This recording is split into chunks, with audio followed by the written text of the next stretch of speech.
Hola a todo el mundo y bienvenidas y bienvenidos de nuevo al módulo 6, que como sabéis está dedicado al estudio de las estructuras e instituciones económicas del subdesarrollo.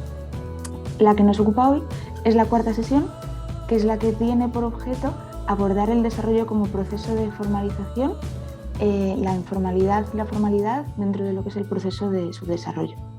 Hoy nos acompaña como ponente el profesor Omar de León Naveiro, que ejerce su labor docente en el Departamento de Economía Aplicada, Pública y Política de la Universidad Complutense de Madrid. Dentro de este departamento y de su labor también investigadora, centra sus líneas de trabajo en la economía del desarrollo, la economía de América Latina, la economía social y solidaria y la innovación social. Así que, Omar, muchas gracias por acompañarnos hoy. Buenas tardes, Elena. Gracias por invitarme a este curso, que para mí guarda tantos recuerdos tan memorables y con el que me siento implicado desde hace ya muchos años. Celebro que se vuelva a plantear, aunque sea de forma virtual, ¿no? Siempre es parte del camino que habéis recorrido. Gracias a ti, Omar. Y bueno, pues quería comenzar preguntándote si podías aclararnos un poco de qué hablamos cuando nos referimos a la economía informal. Bueno, ¿qué es la economía informal? ¿De qué hablamos?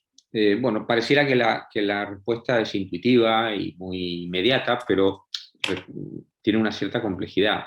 En primer lugar, porque hablar de informal ya es referirse a determinado tipo de actividad desde una perspectiva residual, ¿no? Es lo que no es formal, lo que no representa una actividad económica al uso, estandarizada, reconocida, etcétera, etcétera. No es una definición quizá por exclusión, ¿no?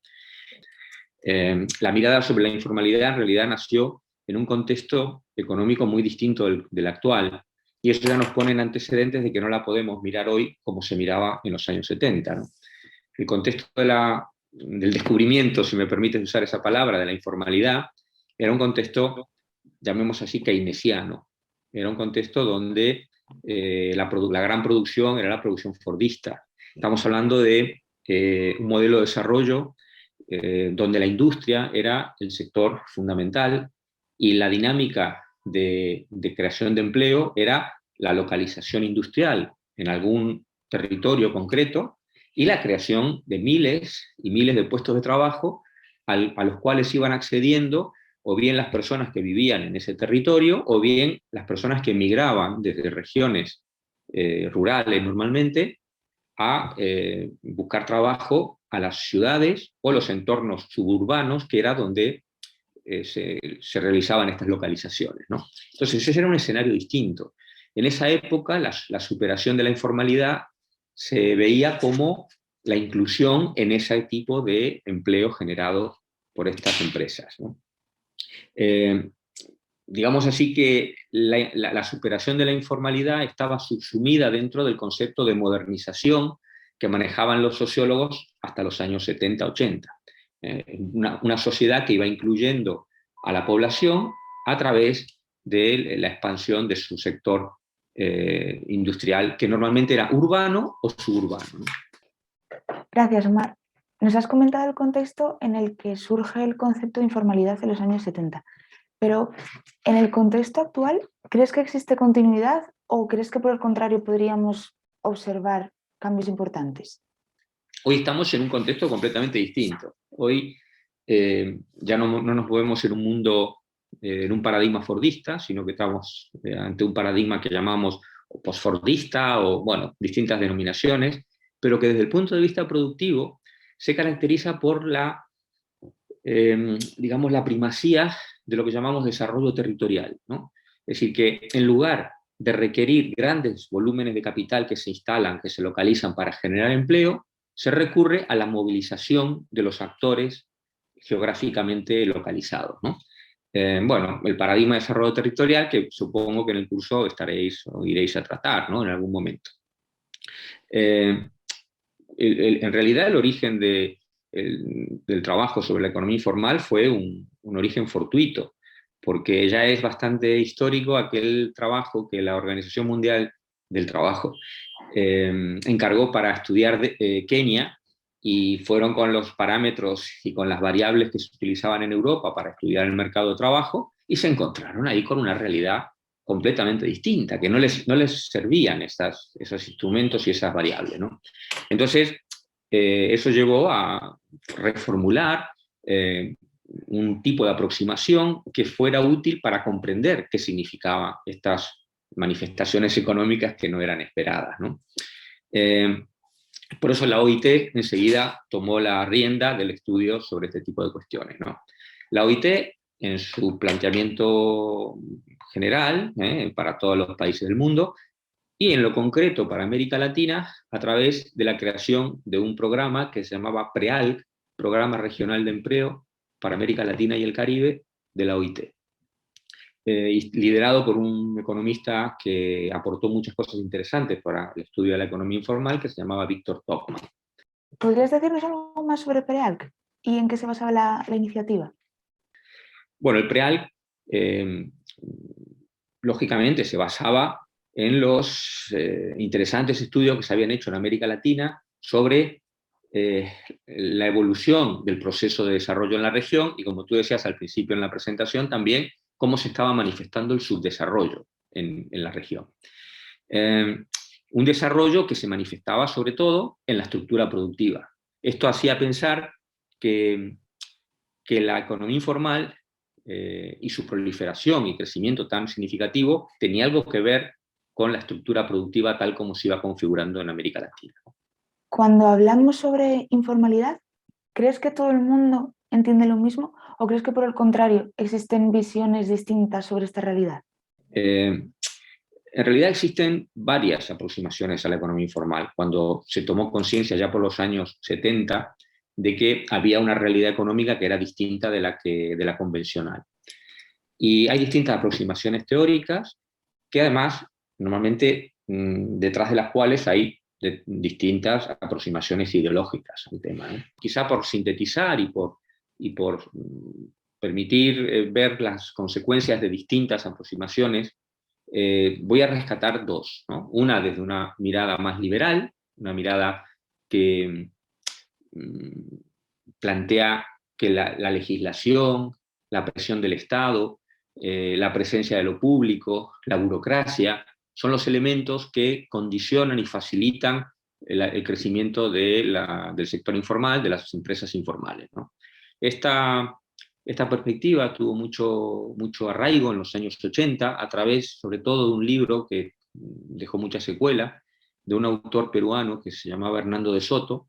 El libro se titulaba El otro sendero, ¿no? Es un libro que es bastante interesante, pero, claro, su posición sobre la informalidad venía a concluir en que esta era una especie de elección racional de los migrantes que, ante la presión del Estado, la presión por cobrarles impuestos, la presión por registrar sus actividades con miras a vaya a saber qué tipo de actuación política, y también la corrupción que denuncia, todas estas situaciones llevaban a los pequeños empresarios, que eran innovadores en potencia, eran grandes empresarios en potencia, los llevaba a optar, insisto en esta palabra, como una opción, por la informalidad, por no registrarse.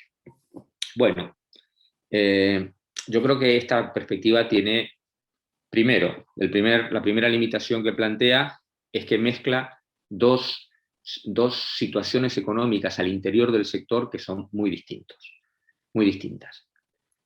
Primero, estaría un poco lo que llamamos la economía sumergida, que son personas que trabajan fuera de la ley, digamos así, que no están reconocidos, en empresas que sí lo están, pero que los mantienen fuera de los sistemas de seguridad social y demás. Esto que conocemos en Europa, ¿no?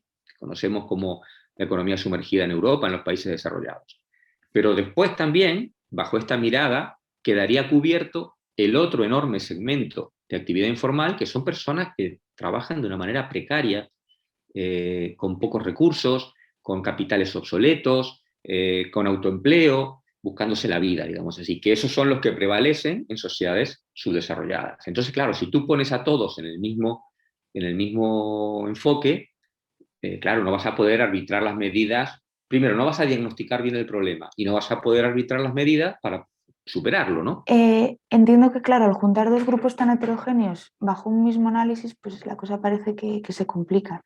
Entonces, quería saber si en tu opinión la otra aproximación teórica utiliza también esta agrupación o partiría de otros parámetros. La perspectiva estructuralista es bastante más profunda, ¿no? En general, las miradas estructuralistas son muy interesantes para percibir las causas de los problemas, para comprender los procesos profundos que hay detrás de los epifenómenos sobre los cuales tenemos registro, ¿no? Entonces, la mirada estructuralista se basa o se apoya en los trabajos de los años 60 de gente de la CEPAL, como por ejemplo Aníbal Pinto, que definió un concepto muy interesante que se llama heterogeneidad estructural, para comprender la evolución del proceso de modernización en América Latina. Pinto decía, en estos países la modernización ha llevado a la configuración de 4 sectores productivos, 4 segmentos productivos muy diferentes entre sí y muy poco comunicados entre sí. Él decía, en las zonas urbanas está el sector moderno, la industria moderna, el sector servicios progresivos, ¿no? Servicios a empresas, servicios financieros, servicios que tienen altos niveles de productividad. Y al mismo tiempo está un sector informal que está formado por personas que trabajan en actividades de bajo valor añadido, que realizan sus actividades económicas con bajas tecnologías, es decir, tecnologías obsoletas, baja productividad, bajos niveles de ingreso, por lo tanto, y también bajos niveles de vida. Y después decía también, en las zonas rurales pasa lo mismo, ¿no? Está el sector rural moderno, que es el que normalmente se ocupa de los productos de exportación, que tiene buenas productividades porque tiene que competir en el mercado mundial, y después también hay un sector rural tradicional, que se mueve muchas veces con tecnologías de tipo hasta precolombino, si me apuras, en las zonas andinas, ¿no? Entonces, claro, aquí hay 4 sectores que tienen, repito, distintos niveles tecnológicos, distintas productividades, distintos niveles de vida, distintos niveles de ingreso y distintos niveles de vida. O sea, la raíz de la precariedad, en este caso, de las personas que trabajan en la economía informal, está también en la forma en que producen con tecnologías y con formas productivas que solo le permiten acceder a ingresos muy magros, ¿no? Entonces, claro, esto es una perspectiva muy interesante. En este sentido, la economía informal sería las estrategias de supervivencia que llevan a cabo las personas que llegan a la ciudad y no encuentran inserción en la parte moderna de la economía. Y por lo tanto, no hay ninguna opción ahí, no es una elección racional, sino que es la búsqueda inmediata de sobrevivencia, porque las estructuras estatales y también la organización social no tiene previsto ningún tipo de apoyo, de ayuda, ahí es sobrevivir, ¿no? Entonces, eso sería el escenario en el que se encuentran tantas personas que llegaron a las ciudades, a las grandes ciudades latinoamericanas, buscando mejores condiciones de vida y, claro, sin encontrar opciones reales de inserción laboral en el sector moderno. Eso es un poco el planteamiento y la aproximación que a mí me parece más fecunda, porque da lugar a, una vez identificado el problema, ver cómo se puede atacar o cuáles serían las formas de resolverlo, ¿no? Difíciles, por cierto. Claro, sí, claro, yo estoy totalmente de acuerdo. Y llegados a este punto de la conversación, quería pedirte si por favor nos podrías sintetizar cuáles son para ti las causas fundamentales, o perdón, las características fundamentales de las actividades informales, porque hemos estado mencionando algunas, pero simplemente por tenerlas ordenadas y sistematizadas. Características, sí, procuraré a lo mejor hacer algún cuadro un poco impresionista de qué hay detrás de la informalidad, ¿no? Porque es verdad, desde Europa es difícil a veces imaginarse cuál es el escenario de este tipo de actividades, ¿no? Aunque bueno, viajando, sí, ya. Llegas a Lima, llegas a Quito, llegas a Buenos Aires también, o a México, y rápidamente si tomas contacto con algo es con la informalidad, ¿no? es lo primero que te invade, ¿no? Que te impresiona, que no puedes evitar o obviar, ¿no? Características, bueno, características sociales, pues básicamente tenemos que hablar de condiciones de trabajo, tenemos que hablar de, por ejemplo, trabajo infantil, voy a decir. Voy a enumerar algunas así que son llamativas. Quizá cuando te acercas y ves las circunstancias en que se llevan a cabo estas actividades, el trabajo infantil es quizá de lo que más llama la atención, ¿no? Ves niños trabajando, vendiendo cosas, o trabajando también en pequeños talleres, en pequeñas fábricas, eh, realizando actividades a veces muy pesadas y además no yendo a la escuela, que es donde tendrían que estar, ¿no? Entonces, esa es una característica social muy importante. Otra es el tema del género. En las actividades informales trabajan siempre, casi siempre, más mujeres que hombres. Hay un sesgo de discriminación de género, porque si ves cuántas personas trabajan primero, dentro de la economía informal, hay más mujeres, hay un porcentaje mayor de mujeres que de hombres, mirando los puestos de trabajo. Pero también hay más mujeres trabajando. De las mujeres que trabajan, la mayoría trabajan en la economía informal. Entonces, ahí hay un claro sesgo de género que hace que las mujeres estén más vinculadas a este tipo de actividades. Y muchas veces en los países eh, que tienen otros niveles de desarrollo, ¿no? En Europa, eh, las mujeres tienen que acometer el trabajo informal o bien en su casa o bien en algún lugar fuera de su casa, pero normalmente lo compaginan con los trabajos de cuidado de tipo doméstico y también otras veces incluso con los trabajos comunitarios de organización social en la comunidad en la que se encuentran. Yo cuando estudiaba esto en Perú, eh, eso era un fenómeno muy repetido. Si las mujeres salían a la parada a vender las tortas fritas que acababan de hacer para venderlas a la entrada de los trabajos.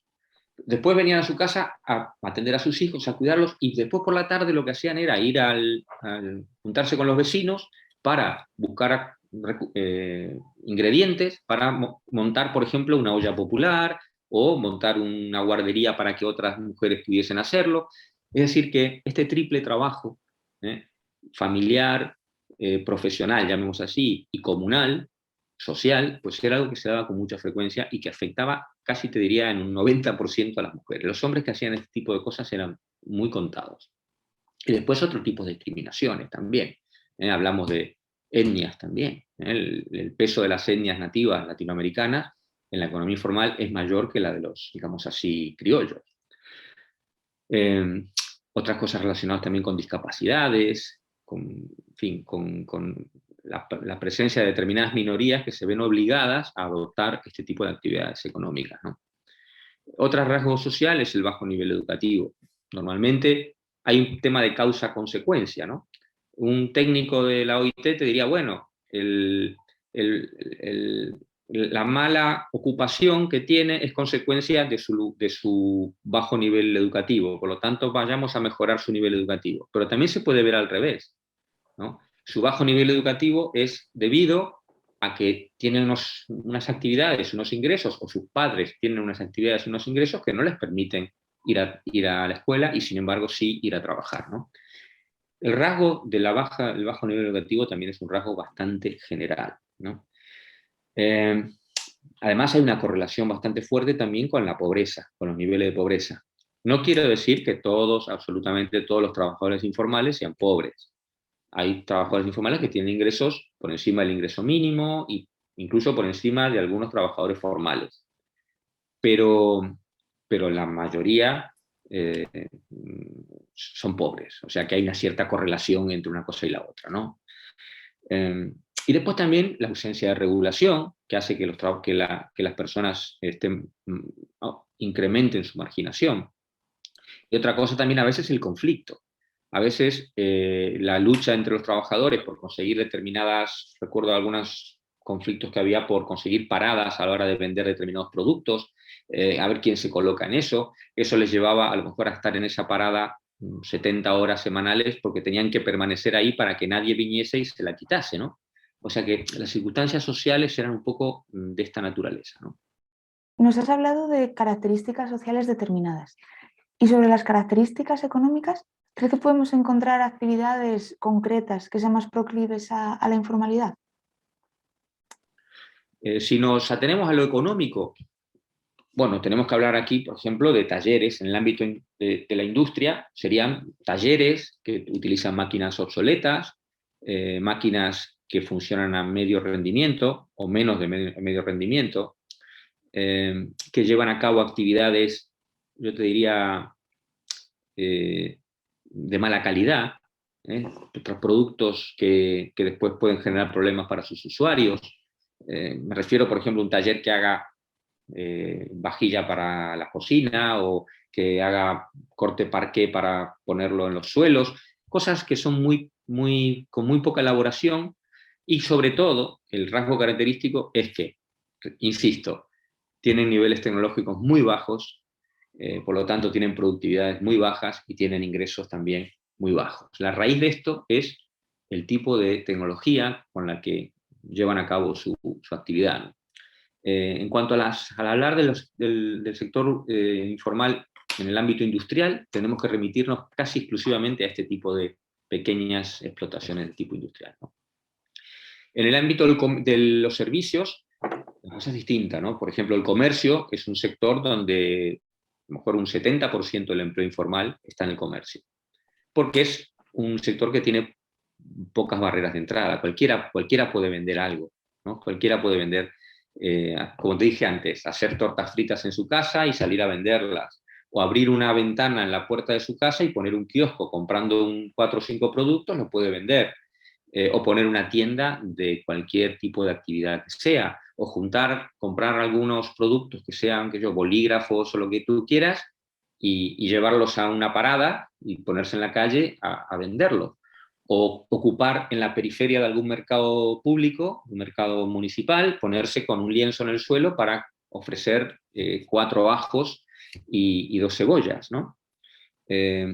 O incluso en los transportes públicos, cosa que vemos muchas veces en los países latinoamericanos, ¿no? Que hay personas que suben al autobús o suben al tren y te venden lo que sea, casi cualquier cosa, ¿no? Ese es el tipo de actividad. Imaginémonos lo que hay detrás de ingresos para la persona que las llevan a cabo, cosas muy, muy precarias, ¿no? Y en otros servicios que también tienen bastante importancia, por ejemplo, las tiendas de servicios, que hacen fotocopias o que prestan servicios muy sencillos, ¿no? O servicios personales, como por ejemplo la peluquería, ¿no? La cosmética, este tipo de cosas que requieren pocos ingredientes, poca inversión de insumos, pues resulta muy fácil de llevar a cabo, ¿no? O también de servicios especializados, de fontanería, de pintura, de albañilería, o incluso llegado a la máxima expresión, cuando vas a la plaza de algún pueblo de alguna ciudad latinoamericana, ves que ahí se ponen un montón de personas y con su cartel, ¿no? Hacemos de todo un poco, dicen, ¿no? Lo que tú le pidas, pues te lo hacen. O que te toquen el timbre en tu casa y te digan, ¿no quiere que le corte el césped o que le arregle el jardín o que le arregle las flores? Bueno, ese tipo de trabajo es el que estamos hablando, ¿no? Y también, por supuesto, me quedaría mencionar el servicio doméstico, que es un clásico de la economía informal, normalmente sin ningún tipo de, de prestación ni de protección, más que la que a veces el propio empleador, a veces por su cuenta, puede llegar a asegurar o buscar algún tipo de acuerdo en el que le garantice determinada estabilidad a la persona que presta el servicio, ¿no? También relacionado con la actividad económica, ¿qué crees que podríamos decir acerca de las condiciones laborales de las ocupaciones informales? También nos podemos imaginar fácilmente, ¿no? Hablamos de, primero, bajos ingresos, hablamos de carencia absoluta, casi siempre, de aseguramiento, es decir, no hay seguro de salud, no hay no hay pensión, aportes previsionales para la pensión, y no hay tampoco un seguro que cubra la propia actividad laboral, con lo cual los trabajadores están digamos, susceptibles de tener un accidente o tener una enfermedad laboral sin ningún tipo de cobertura, ¿no? Después, otra cosa es que tampoco hay representación sindical. La representación no existe en este sentido, ¿no? Y por lo tanto los derechos de los trabajadores, pues tiene que defenderlo el mismo trabajador a veces en unas condiciones de una enorme desigualdad, ¿no? Frente al empleador.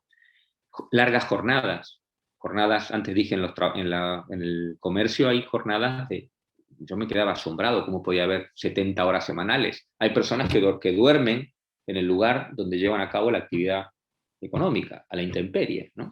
Donde venden, donde tienen la parada de venta. Otra cosa también muy importante que se da con mucha frecuencia es el trabajo familiar no remunerado.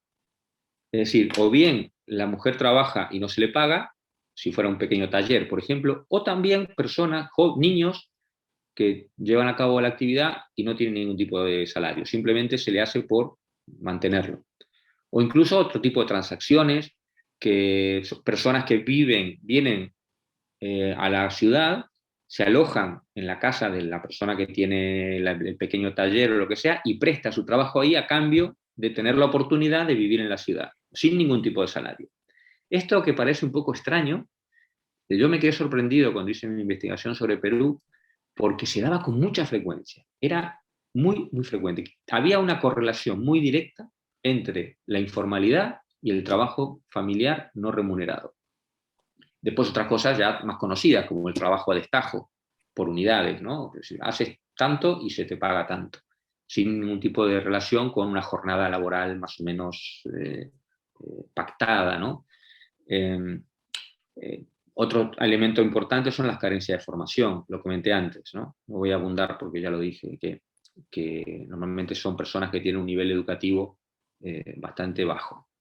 Y después también, lo mencioné de paso, pero ahora también como una característica del trabajo, las condiciones penosas o peligrosas, ¿no? A veces pensemos en el trabajo que se lleva a cabo en una mina o en un transporte público, subiendo y bajando del autobús, vendiendo boletos de forma, yo te diría, absolutamente improvisada. Y bueno, yo tuve conocimiento de muchos accidentes laborales que por supuesto no tienen ningún efecto para el trabajador que lo padece. Digamos que ese es un poco el escenario el tipo de características que tienen estos trabajos informales. Omar, quería agradecerte pues que hayas compartido todos tus conocimientos y todas tus experiencias con nosotras y con nosotras. Muchas gracias, Elena, muchas gracias a todos.